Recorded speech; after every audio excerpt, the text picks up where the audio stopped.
I think of all the buddies that I lost. That why wasn't it me? Why was I spared? Why was I spared all these battles I participated in? And they died right next to me, killed right next to me, and scream and holler for the mother and beg me to finish them. Oh my God. It's wars no one can imagine.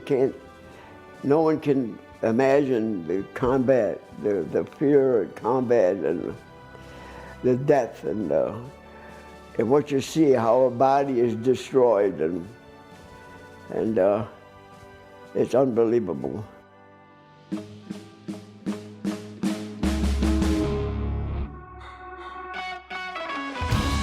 Heroes Behind Headlines with Ralph Pizzullo.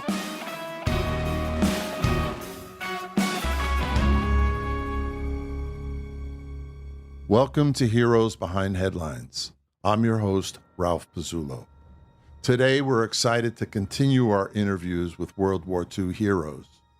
These historic interviews were conducted by Joe Massinio over the past decade as part of the Veterans History Project. Today's subject is the amazing Donald Fida, a great patriot who died earlier this year at the age of 99. During World War II, Donald served as a scout for the U.S. Army 7th Infantry Division in numerous critical battles in the Pacific Theater, including the Battle of the Aleutian Islands, the Battle of Kwajalein in the Marshall Islands, the Battle of Leyte in the Philippines, and the Battle of Okinawa, the largest amphibious assault of the Pacific Theater of World War II. His stories of combat and survival are some of the most visceral and moving you'll ever hear, and incredibly, he kept these experiences to himself until 2015, shortly before this interview was recorded. He didn't even tell them to his wives and children until then. Over the course of the war, Donald received the rank of sergeant and was awarded numerous citations and medals, including the Purple Heart and the POW Medal. He was later inducted into the New York State Veterans Hall of Fame and the Purple Heart Hall of Fame.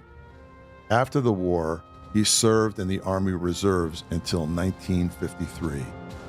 The brave and humble Donald Fida is today's hero behind the headlines. So, Don, we're going to start out with a couple of questions for you, and to get into this, where were you born, Don? I was born at 707 Grant Boulevard, January 28, 1924. In what city? Syracuse, New York. Which branch of the service did you serve in initially? I served in the Army of the United States. Mm-hmm. And tell us about your decision to enlist when the time came. At the time of Pearl Harbor, I was a cadet at the Manlius Military Academy in Manlius, New York. Upon the graduation, the following December of 1942, I enlisted in the regular Army of the United States. And I remember the exact day that Japan bombed Pearl Harbor, attacked Pearl Harbor. Yeah, I remember exactly what I was doing at that particular time. What were you doing that? Oh yeah, I was cleaning my rifle.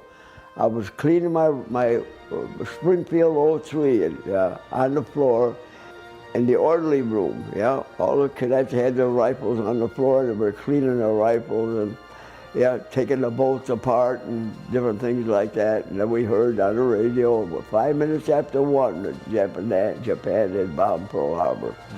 Yeah, Sunday after chow. Yeah. And from then on, I went to training camp. Tell us first of all, when you left home, how that went with your family. Was it a big event, or did you just kind of? No, it was a big event. What I mean, it was a sad event at the time, because all the young boys were wanted to go. They all wanted to go and fight the Japanese for what they'd done at Pearl Harbor, So I enlisted in the regular Army, And then they sent me to Fort Niagara, New York, and for orientation and different things, uniform issue and things. And then left there in 2 weeks after being there, and boarded a troop train for a camp in South Carolina, Camp Croft. On the way going to Camp Croft, we were involved in a sabotage troop train accident. Purposely, a gasoline truck was left on the railroad track. The engine hit the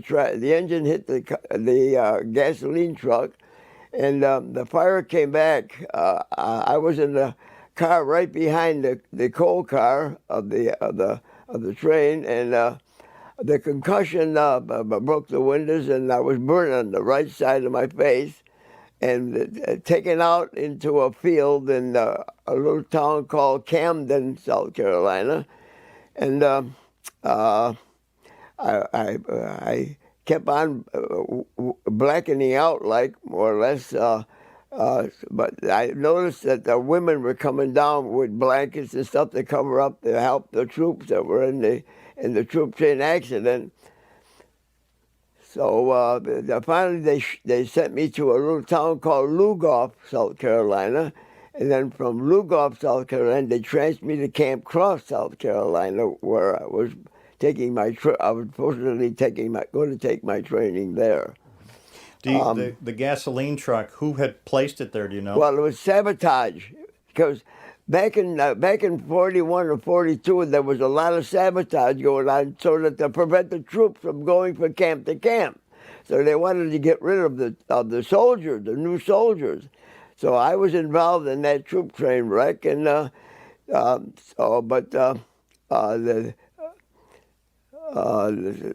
I did my training at Camp Croft, and then. Tell us about the training experience, the nature of the basic training, maybe some interesting stories, or anybody that you remember from the camp. Well, I remember one man in particular, because he was a graduate of Manliness Academy. His name was Mike Hyman, and I saw Mike Hyman at Camp Croft. He was a second lieutenant, and you see. I took 4 years of military science and tactics at the academy, and upon graduation, you automatically were a second lieutenant. I refused the commission, and I wanted to go in as a private, and that's just what I did. Why is that, Don? I didn't want to command men. I didn't want to do any commanding. I just wanted to be.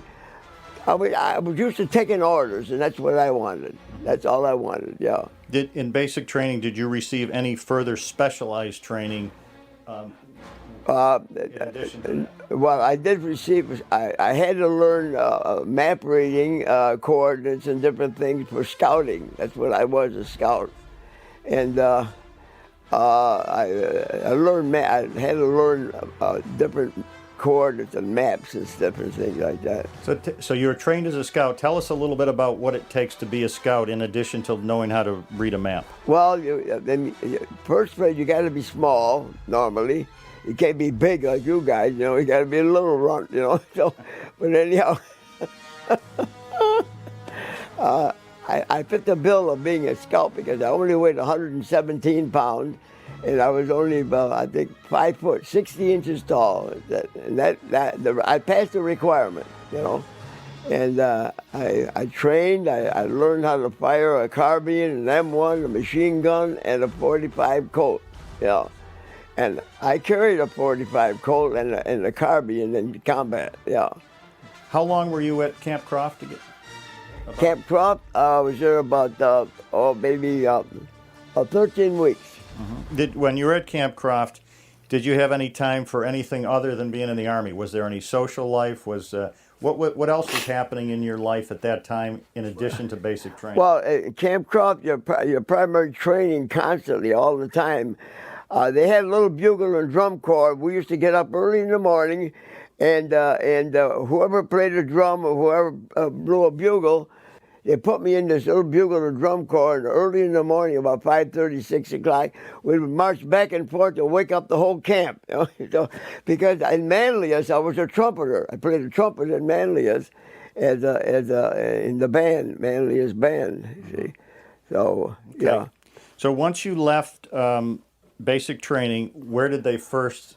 I was called from California, Fort Ord, California.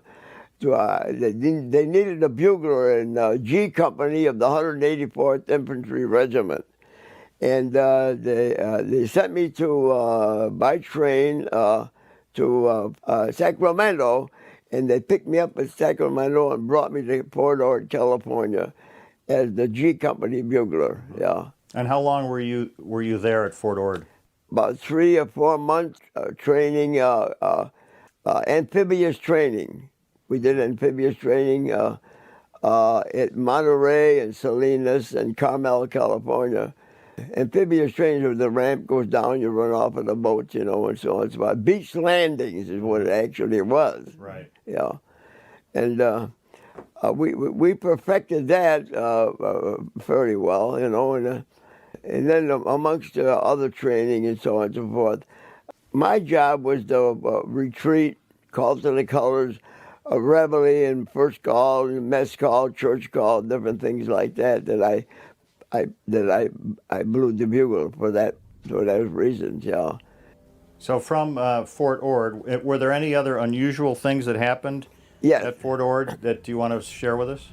They shipped us to San Luis Obispo at the Randolph-Hearst Estate for desert warfare, desert training. And we were at San Luis Obispo for about maybe 3 weeks, a month, or maybe a little bit longer, training in the environment that would be actually like Africa. So the rumor was going around that we were going to make the invasion of Tunisia because they called them the Desert Fox. Rommel was at there when we thought we'd probably go there, but about 2 weeks later, going back to Fort Ord again, we got orders. The whole camp got orders we were shipping out. So that's where we thought we were going. But as we got on the ship, Where did the ship depart from? we departed from Fort Lewis, Washington. We took a train from Fort Ord to Fort Lewis. And then from there we boarded LSTs and different ships. And then as we were sailing, the weather started getting colder. And we couldn't understand why the weather was getting colder because we knew darn well we were going to go to Tunisia. And of course that was the rumor at the time. So, but the further we got out, the colder it was getting. And then all of a sudden they told us that we were making the invasion of the Aleutian Islands, the island of Attu and Sitka. The Battle of the Aleutian Islands, fought from June 1942 to August 1943, pitted U.S. troops against Japanese garrisons established on a pair of U.S.-owned islands west of Alaska. In June 1942, Japan had seized the remote, sparsely inhabited islands of Attu and Sitka, which turned out to be the only successful invasion of U.S. territory during World War II. The maneuver was possibly designed to divert U.S. forces during Japan's attack on Midway Island in the Central Pacific. It's also possible the Japanese believed that holding the two islands would prevent the U.S. from invading Japan via the Aleutians. Either way, the Japanese occupation was a blow to U.S. morale. In May 1943, U.S. troops retook Attu and 3 months later reclaimed Sitka, and in the process gained experience that helped them prepare for the long island-hopping battles to come as World War II raged across the Pacific Ocean. I was a scout, so therefore there was 200 of us scouts that were put on 2 submarines. I was put on the submarine, the Nautilus, the Nautilus, and 100 of us were putting on the submarine, on one submarine. I don't know the other submarine. I don't remember what it was. And about the 9th of May of 1943, they gave us orders to disembark. So they gave us a 4-foot rubber rafts and a 2-foot paddle, two scouts to a rubber raft. And the weather was terrifically cold, very cold. And so about 4 o'clock in the morning, 4:30 in the morning, we paddled about 3 miles to Massacre Bay on the Aleutian Islands. Of course, they had given us map previous to this because so we could study. When we knew where we were going, then they gave us maps and different things for where we were going to hit, where we were going to scout out. So we landed about 5 o'clock in the morning, 5:30 at Massacre Bay, and the other 100 landed other places. So we got in and we scouted out the area. We were told not to fire only unless we had to, or if the Japs saw us. But we scouted out there and radioed back to the submarines and turned the submarines' radio to the ships of what we had discovered there, whatever it was. The landing was safe, or I think there was a landing at Constantine Harbor too. Yeah, I'm pretty sure Constantine. Do you recall how many Japanese were on the Aleutians at the time? There were about I'd say about 20,000, maybe something like that, all scattered on the island. Of course, it's all snow and ice, and the temperature was about 35, 40 below zero at the time that I landed. Yeah, we landed. Do you recall how many ships were in the contingent that you were in? In the whole fleet, you mean? Yeah. Oh, yeah, I'd say there was about maybe 100 or more, 100 ships or more out in the bay, in support of bombarding and different things like that they had to do, We, when we thought the coast was clear, we radioed back and told the ships that everything was all set for the landing at Massacre in Constantine Harbor. And so they, on the 11th of May, 1943, 2 days later, the 7th Division, comprised of the 32nd, the 17th, and the 184th, plus other units, landed at the different spots that they're directed to land from what we saw. And we moved in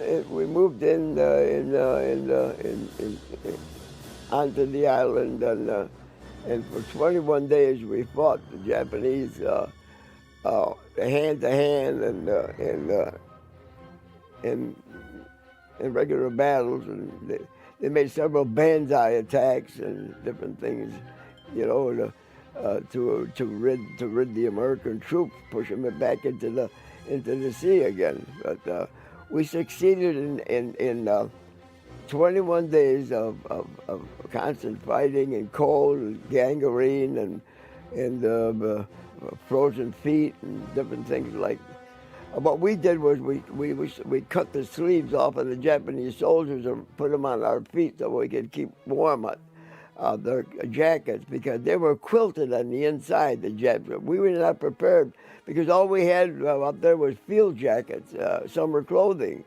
So, and then we wrapped ourselves, two of us together, wrapped ourselves in blankets so we could keep warm and hugged each other. So, and the 21st day, the Japanese doctor where the wounded Japanese soldiers were, he killed all the Japanese soldiers that were in the hospital. Then finally committed hara-kiri himself, so that left no soldiers at all alive, but Japanese. And you had commented earlier that this was one of the only battles. Pardon? This was one of the only battles on U.S. soil during the war. It's is that the correct? only battle on the United States. We fought actually in America. Yeah. The only soldiers ever to fight on American soil. Yeah. We had a Canadian contingent with us, they came and fought with us too. Yeah. And the 21st day, we loaded aboard the ships and sailed to Hawaii. Went to Hawaii to Pearl Harbor, and then from Pearl Harbor we went up to Waikiki, Schofield Barracks. And from Schofield Barracks we went to Waikiki, and we camped up at Waikiki for maybe 3 months. The Japanese attack on Pearl Harbor began just before 8 a.m. local time, Sunday morning, December 7th, 1941. For over an hour, in 2 waves, some 350 Japanese aircraft, having taken off from 6 aircraft carriers 230 miles north of Oahu, attacked the naval base. All 8 U.S. battleships in the harbor were hit, although 6 were eventually repaired and returned to service. 3 cruisers, 3 destroyers, a mine layer, and other vessels were damaged. More than 180 aircraft were destroyed and others damaged. 2,403 Americans, including 68 civilians, died. But the Japanese failed in one crucial aspect. The Pacific Fleet's 3 aircraft carriers were at sea at the time of the attack and escaped harm, and these were to become the nucleus of the U.S.'s incipient naval defense of the Pacific. The attack on Pearl Harbor also served to unify the American public and swept away any remaining support for American neutrality in the war. A day after the attack, the U.S. Congress declared war on Japan with only 1 dissenting vote. Well, we had weekends out. They gave us weekends off, and this buddy of mine, Stephen Francis, we always hung out together. You know, we were like 2 peas in a pod, you know, and we used to go to Waikiki on pass to Port Rossi, and we'd stay there and we'd go to Waikiki Beach and swim and so on and so forth, you know, go to Diamond Head, whatever. Steve and I were really close. He was a bugler too. And so was Vince Fiato, who was in Albuquerque, New Mexico. He's a bugler also. And we trained, and finally we got orders that we were going to leave. And we boarded ships at Pearl Harbor, and you could still see the remains of the Arizona and all the ships that were sunk in the harbor at that time, because it was only a year after. So that, all right, so you departed Pearl Harbor and you were headed where? We're headed for we're told we're going to invade the Marshall Islands, the island of Kwajalein in the Marshalls. We landed on my birthday, or pretty close to it. I think my birthday was the 20th of January. We landed on the 31st. I had my birthday on the ship, more or less. And we landed at Nab Pier on Kwajalein, and we fought the Japanese. The island is like a boomerang, and it's only about 3.5 miles or so long, and about less than a half a mile wide at its narrowest point, you know. But there were about over 5,000 Japanese on Kwajalein. And before the battle, Don, what was done to prepare for the landing?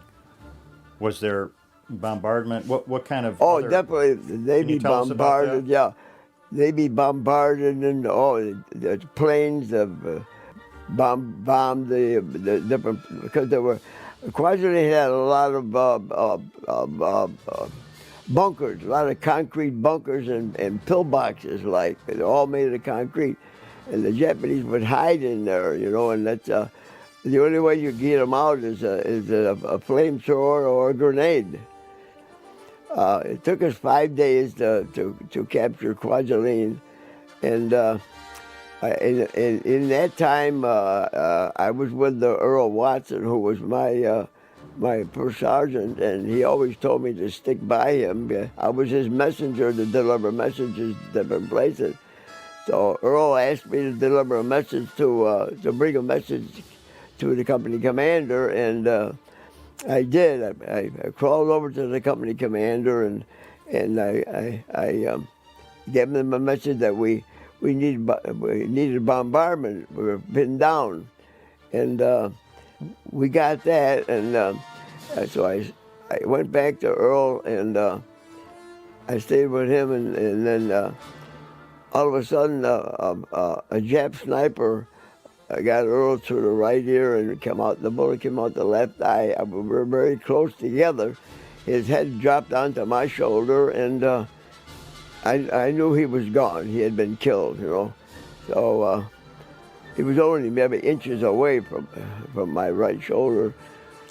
His head drooped onto my shoulder, and I was so scared I didn't know what to do. I started crying, and I was calling for my mother, calling for God. I just didn't know what to do at the time, you know. And so I took his body and I rolled his body over on top of me in this trench, and figured I was going to be the next one who was going to get hit by this Japanese sniper. So I stayed in the hole with Sergeant Watson over me, and finally I heard someone say, well, we got the sniper. So I rolled Earl over. I took his dog tags. I put one dog tag in his mouth like we were ordered to do, and I took one dog tag and crawled over to the company commander and told him that Earl had been killed. And here's his dog tag, and I laid him perfect in the shell hole, so that he was straight, but you'd never know that he was dead, but the way I had him put in there, you know.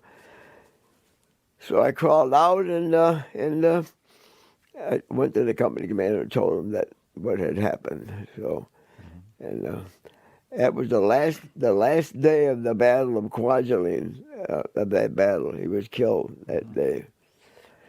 So. Do you recall how many vessels were involved in the assault? Did they utilize aircraft? Our American troops? Oh, there was many ships in the harbor, 300-400 ships in the harbor. Oh yeah. And Kwajalein has an airstrip. Yes, it does. What was the condition of the island after the battle? How much damage? Well, Kwajalein was one jungle island, just jungle, 3 feet high, and of all different types of foliage. And the rats were big as cats. There was a lot of rats in there too that we had to confront with. Big rats. Oh man, I never saw anything like it in my life. You know, that we over there. So, but how long were you on Kwajalein before they moved you to your next assignment? We were there about 1 week, and then they shipped us to they moved us to Aleutian for a beer party.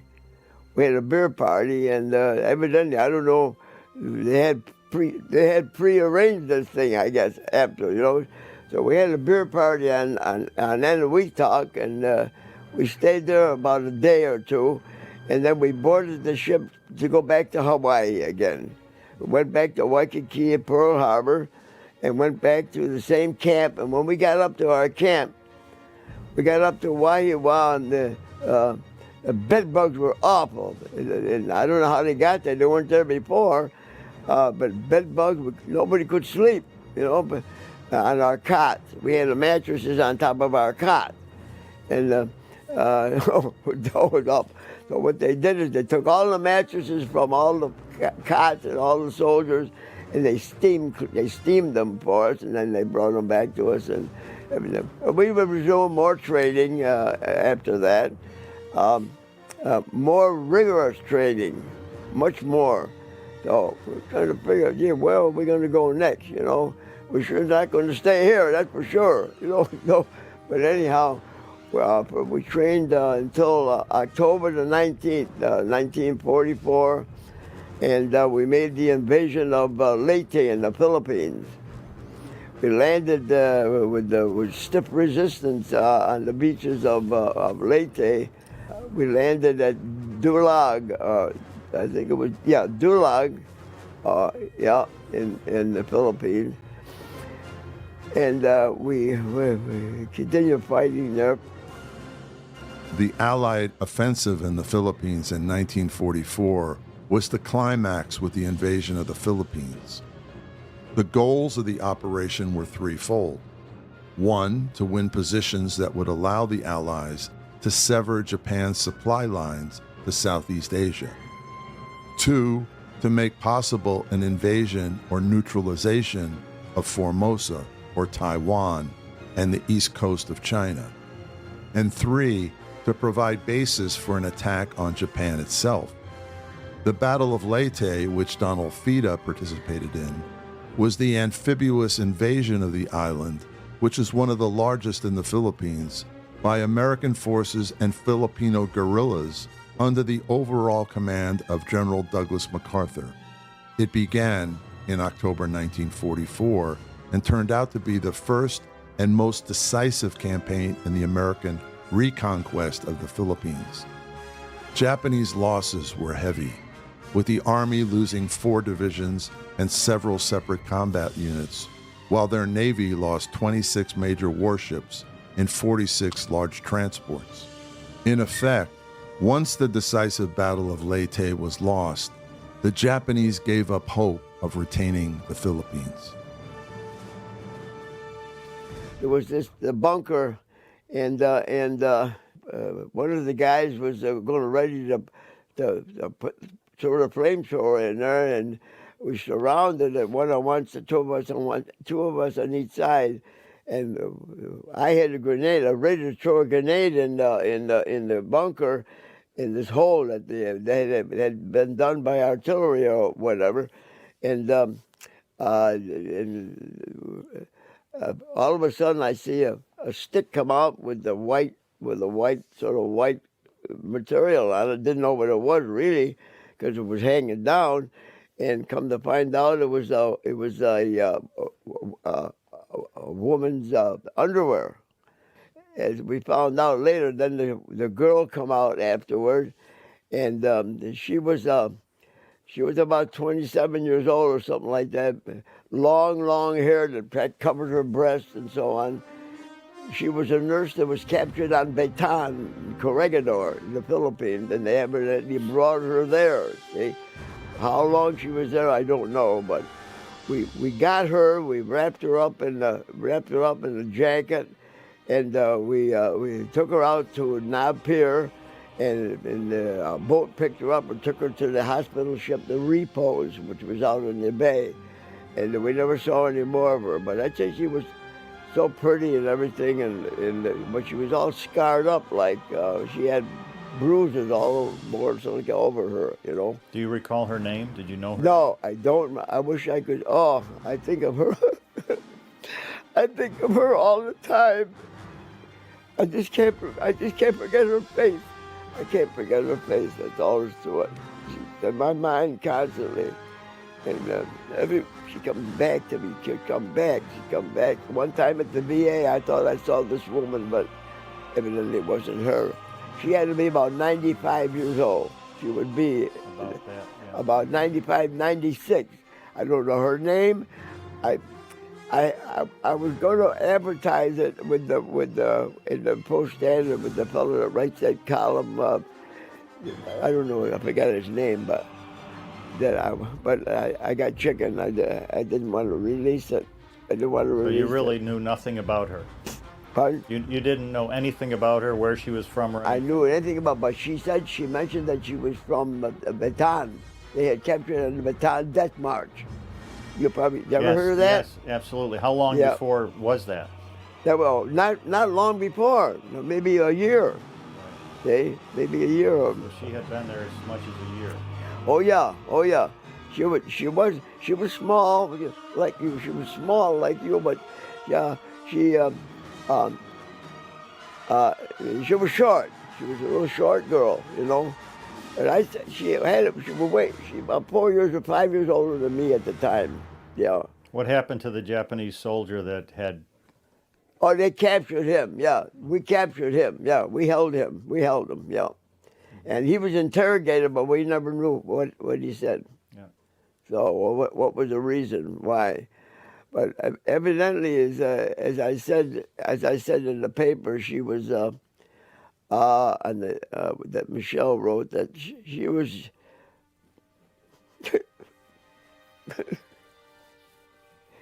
I can imagine. I can just imagine what they did to her. You know. So, but anyhow, I mean, you can figure it out. Sure. You know. I felt so sorry for her. She was thin. You know, she not bony, but she wasn't bony, but she was small. A small girl. You know. Yeah. And I never saw her anymore. As a scout, they wanted me to scout out a certain area, so myself and my buddy, the two of us together. But then we got upon this Jap small encampment. Tony went one way and I went the other to scout to see what we could see. So, and of course I told you we're not supposed to fire unless it's absolutely necessary. So we crawled through the foliage of the jungle was terrible, thick and I guess I don't know, something must have happened that I made some sort of a noise. The Japs were there, they heard it, and they captured me and. I yelled for Tony, but he didn't hear me or whatever. Not that I yelled, but I made different sounds that we do. You know. You had different code sounds. Yeah, different. Yeah, could you give us an example of some of those sounds? Pardon? Can you give us an example of what one of those sounds might be and what it meant? What I used to do is I used to bang my .45 on my carbine stock, hard, real hard, on the stock. And what did that mean to him if he heard it? That would mean that so many would be the Japs were here or whatever, like that. Yeah, I take my .45 and I bang it hard on my stock, and you could hear it, the jungle. See, yeah. But anyhow, the Japanese soldiers, there was 5 of them. They saw me, they got me, and they held my one foot this way, one foot that way, spread eagle, and my arms the same way. They tried to interrogate me, but they only one could speak fairly some English. But they asked me what I was after, and I couldn't tell them because you're not supposed to. Scouts are supposed to not reveal any of the information that they're given to do. You know. They took a dagger, the 5th one took a dagger and stuck it on my left abdomen, and they drew the dagger down into the scrotum. And at the same time, they partially castrated me on the left side. And I screamed and yelled and hollered. The pain was just so... the pain was so bad. I didn't know. I think maybe I'm all done now. I probably never lived through this. And, Tony Pagano, or Tony, he saved my life. Where is he? His picture is there somewhere. He saved my life. There's Tony.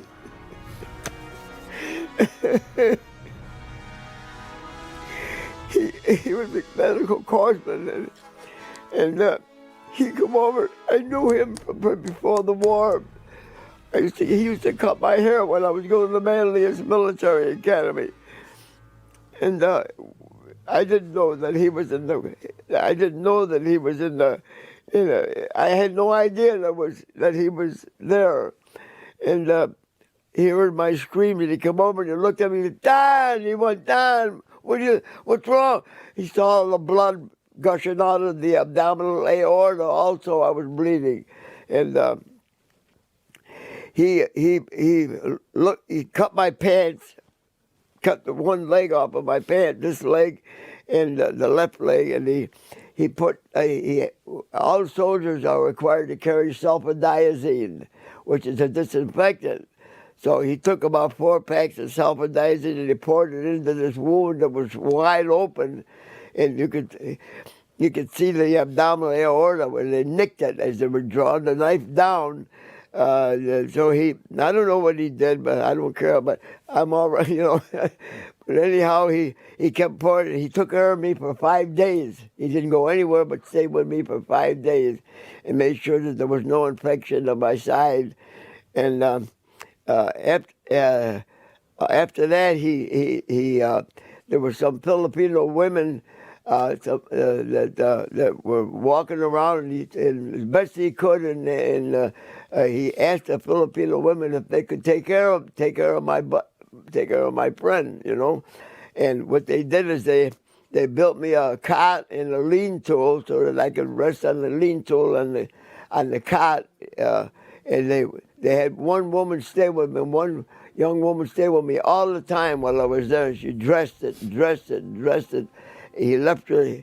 Tony left her more sulfadiazine packets plus the ones that I had, and then prior to that he sewed me up. He sewed the wound up. He took a needle going back and forth. Of course, I had no anesthetic or nothing. This was all done in natural, you know. And he sewed it up all the way down through, and he left, and the women took care of me for about maybe 2 weeks or so. So they got me to walk. They got me to walk a little at a time. It was just a miracle that I survived this thing. Just one miracle from God that helped me to recover from this wound that normally you would never make it, you know. But even today, I still feel the pain of that dagger sticking into me, you know. So it was about a 6-inch, 8-inch dagger that the Japanese carried, as sharp as could be. Tell us who Tony was, because you didn't know each other was there, but tell us a little bit about Tony and your relationship with him. Tony was a good friend of mine when I was a cadet at the Manlius Military Academy. And I used to go to his barber shop on Genesee and Milton Avenue to get my haircuts. Instead of getting my haircut at the academy, I used to get my haircut from Tony and his father. And that's how I became friends with the Pagano family. Little by little, would you know that he was attached to the same outfit. He was in the same division that we were together. I think it was a God-meant thing that he be there, you know. Mm-hmm. And when I think about what he done for me, you know,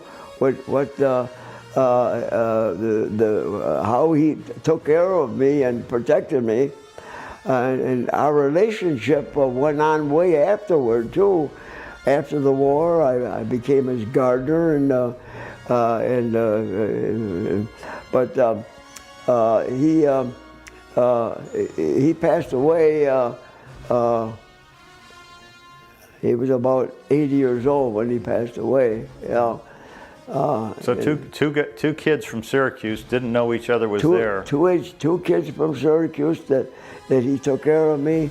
It's unbelievable. He showed up. What he done, and I never had to be truthful with you.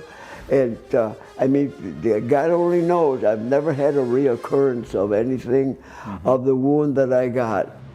Doctors couldn't believe it at the VA that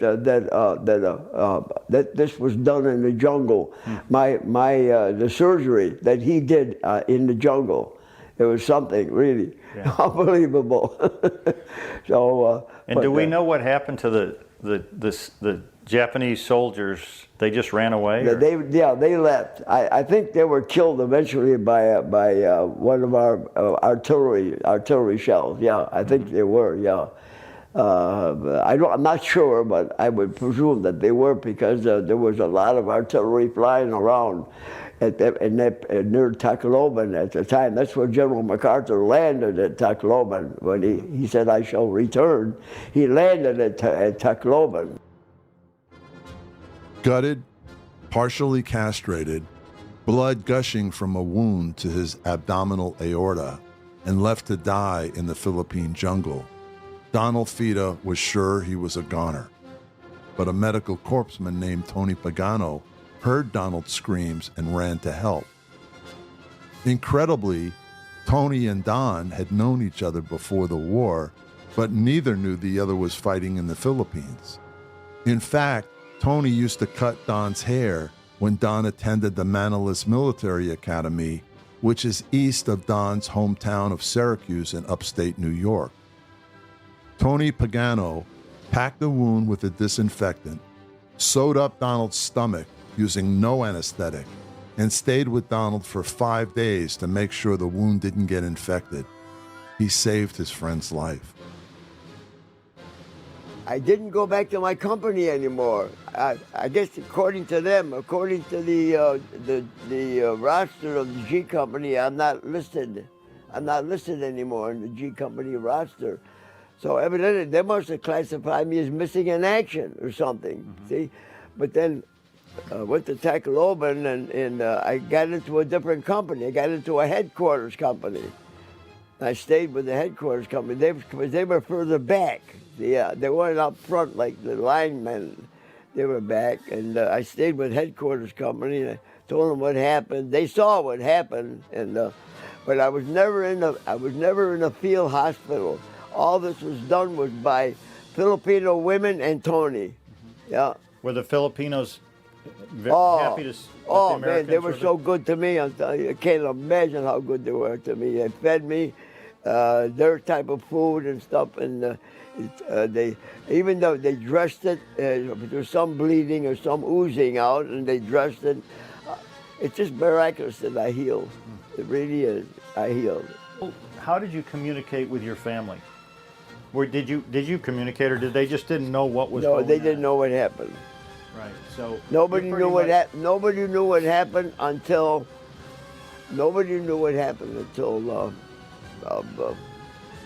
May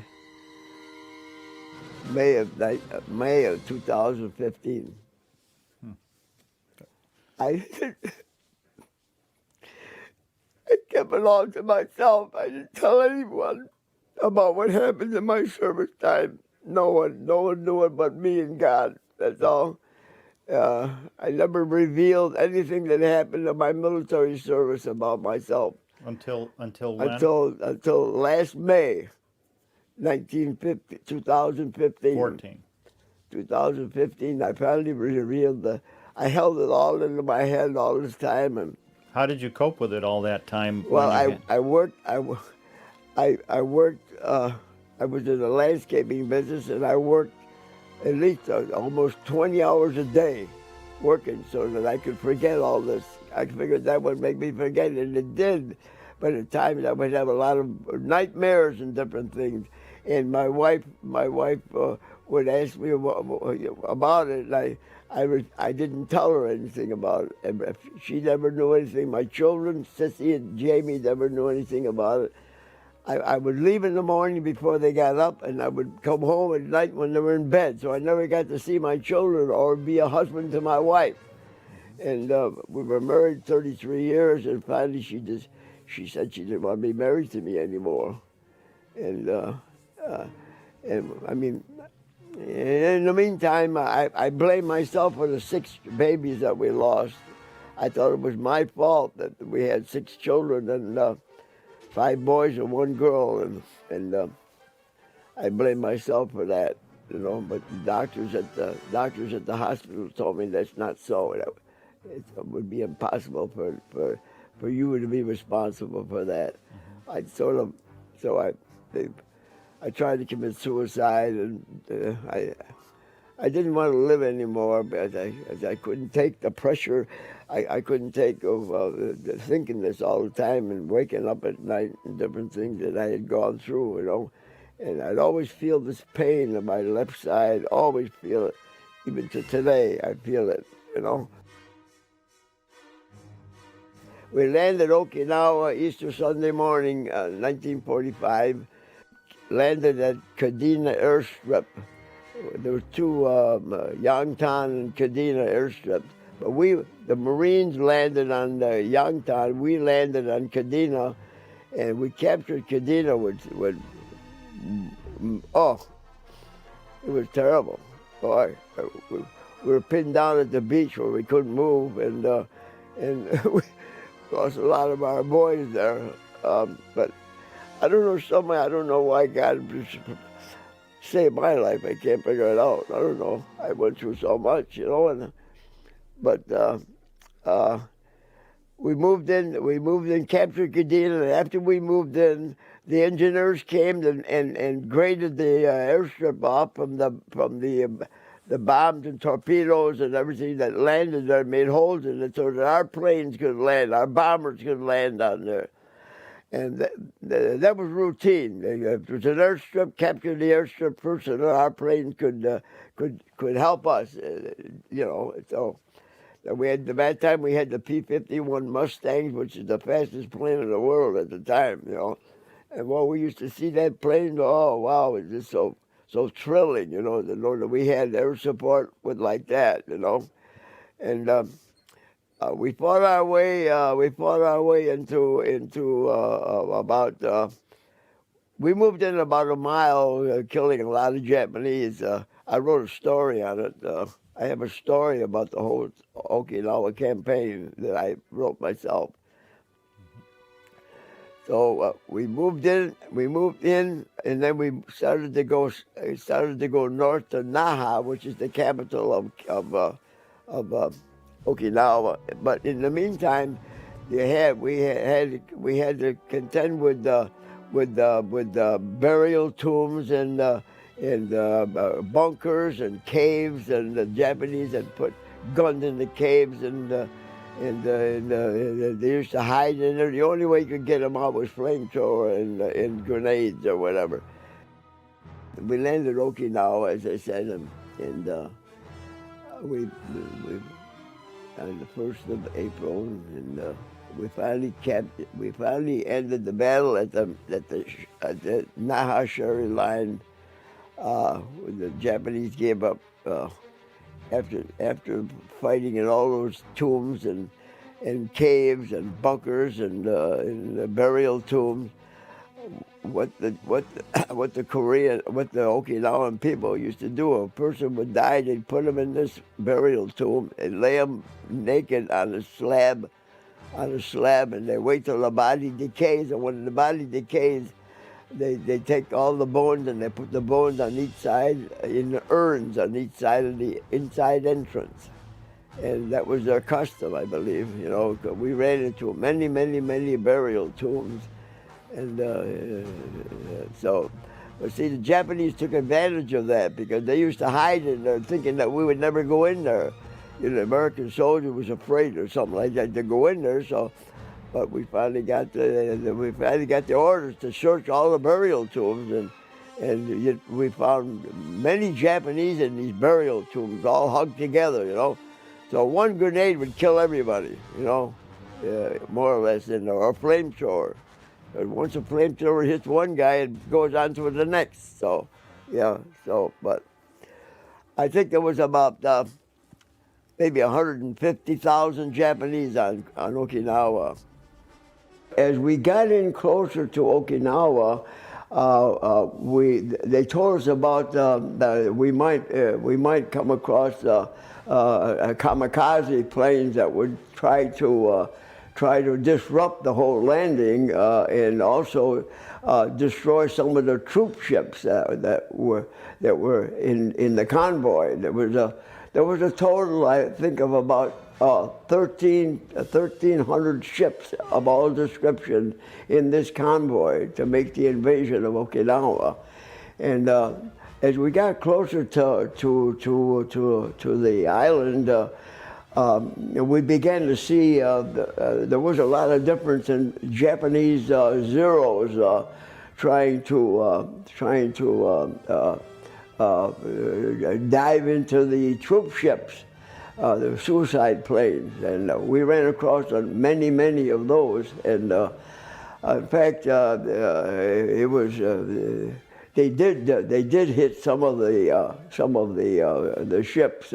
Whether I don't know, I can't remember if any of the troops were killed or anything. But I think it was a night we finally got fairly close to Okinawa, to the shore. We noticed that there was a line of tanks on the beach, a long line of tanks, evidently.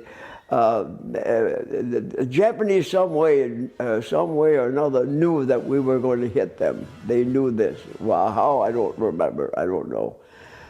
Our submarines with torpedoes partially destroyed the seawall so that we could make a landing climbing over the seawall onto the beach. Where were you when the submarines were attacking the wall? Were you I was on the troop. I was on the troop ship with the rest of the soldiers. Yeah, rest of my buddies. How far away would you have been from that wall? Oh, I'd say we were about maybe half a mile, 3/4 of a mile. Oh yeah. How many submarines do you think they had lined up there? Our submarines, I think there was probably, I'd say 10 submarines firing torpedoes at the seawall. So they just lined up and started? Yeah, they just lined up and then fired torpedoes at the seawall, so that we could make a landing. And but the Japanese kamikazes were coming down at us, and the sky was just full of black smoke. And our planes, our American planes, were trying to destroy them before they could hit the troop ships. That's what they were going after, was the soldiers, to prevent them from making a landing, you know. Yeah. So, but then finally they put us down in the hole again because they thought that maybe the Japs would they purposely landed on the ships to try to destroy, to prevent the landing, you know. But Easter Sunday morning, about 4:30, 5 o'clock in the morning, it was nice. It was very clear and stuff. And of course, all the soldiers were jittery and scared, like normally. It's a normal thing anyhow. You know, you fear for your life and you pray, you call for your mother and you call for God, you know. And we climbed down the ladder. When they brought us out of the hole, we climbed down the rope ladder into the LCVPs, which is a landing boat. And normally there's about 45, 50 men, soldiers in a boat. And we headed toward the beach. And the tanks were firing at us and trying to prevent the landing. Our planes have finally destroyed most of the tanks. We made the landing. Our destination was Kadena airstrip. Now Okinawa had two airstrips. One is Kadena, one is Yangtan. Our destination was to hit the beach at Kadena airstrip, capture Kadena, and then move in. The Marine divisions were to our north, and their destination was Yangtan, to get Yangtan, so that our planes our big bombers and stuff could land on the airstrip, and our smaller airplanes could work for us, you know, in our defense. About 6 o'clock Easter Sunday morning, we made the landing. Of course, we're all. I mean, I was myself. I think about it today. how scared I was. I was only 21 years old, you know, and calling for my mother and everything.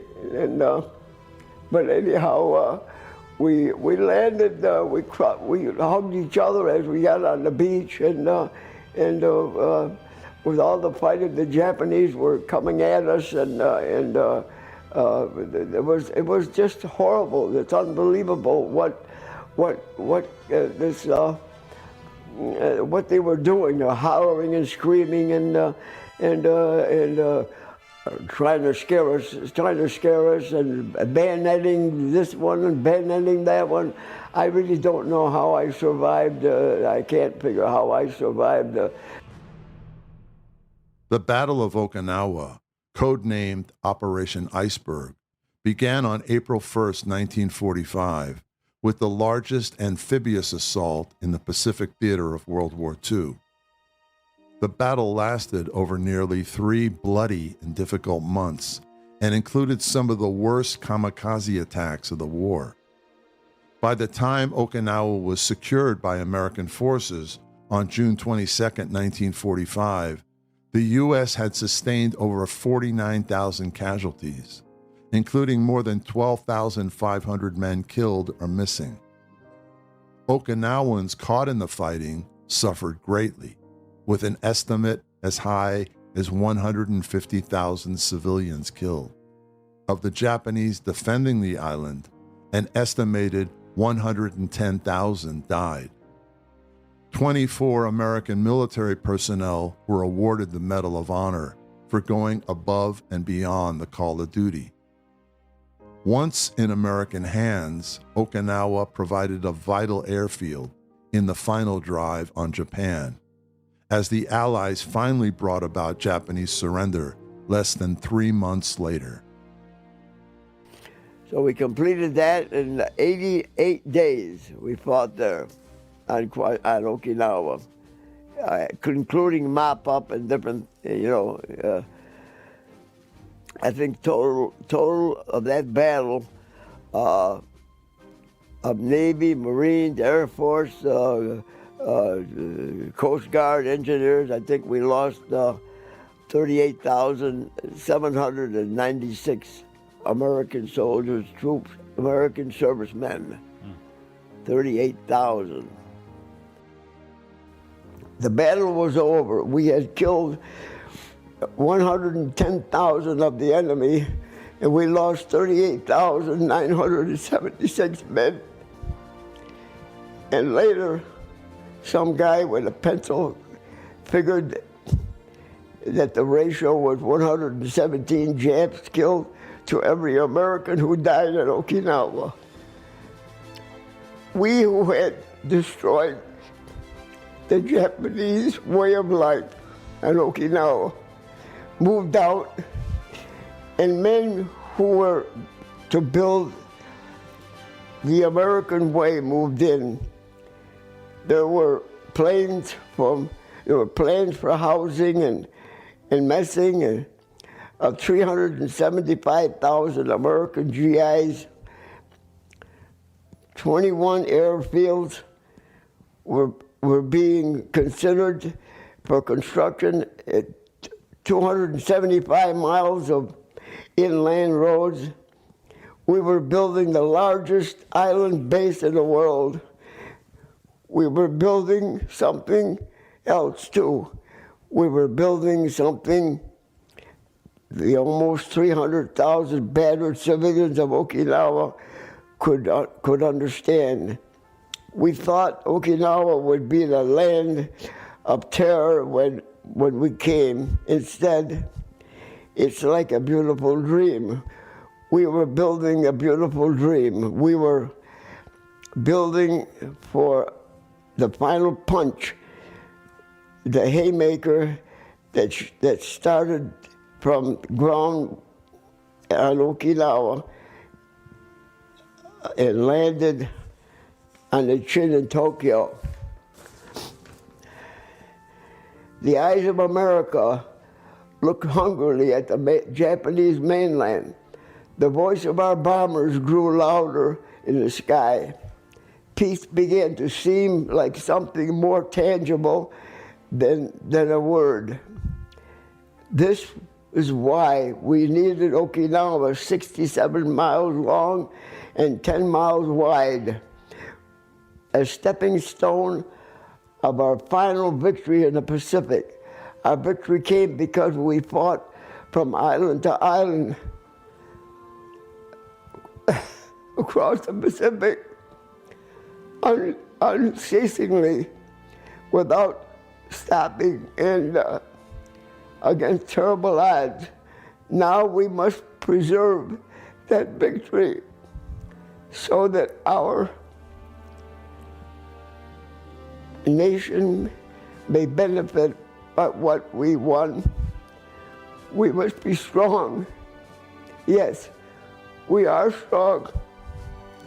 What about the 38,976 men, our buddies, that lost their lives in taking this piece of land and only to give it back to the Japanese? America, think about it. Written and submitted by Donald D. Fida and Paulette Fida, combat scout, World War II. Are there any final comments that you'd like to make about the battle for Okinawa before we? Well, I guess we were right when we said we fought through the Pacific hard and long, and we accomplished what President Roosevelt said: we will never lose. And a speech that he made on December the 8th, 1941, we accomplished, although we lost the president on the 9th of April, 1945, Lord knows how many soldiers, the morale, how it dropped at the time, but we lost our commander-in-chief. And we wondered what our outcome would be, the soldiers. But I did my part.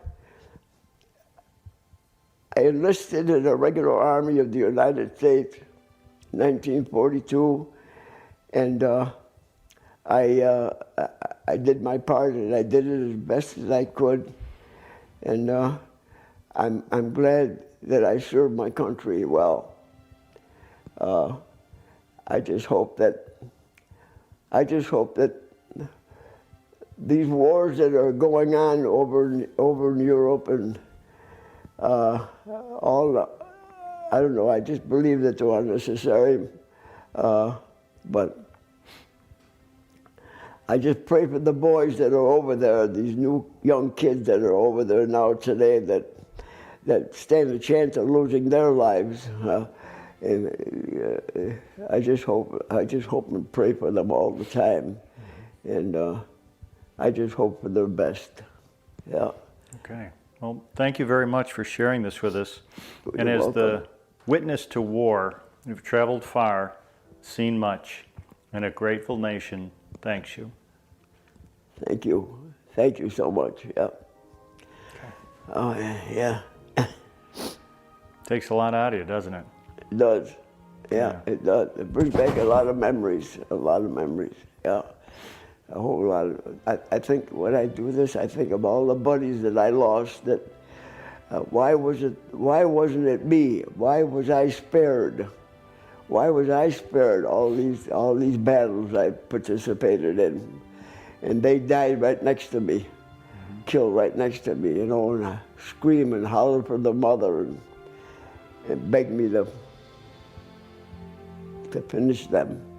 Oh my God. It's wars no one can imagine. No one can imagine the combat, the fear of combat and the death and what you see, how a body is destroyed and it's unbelievable.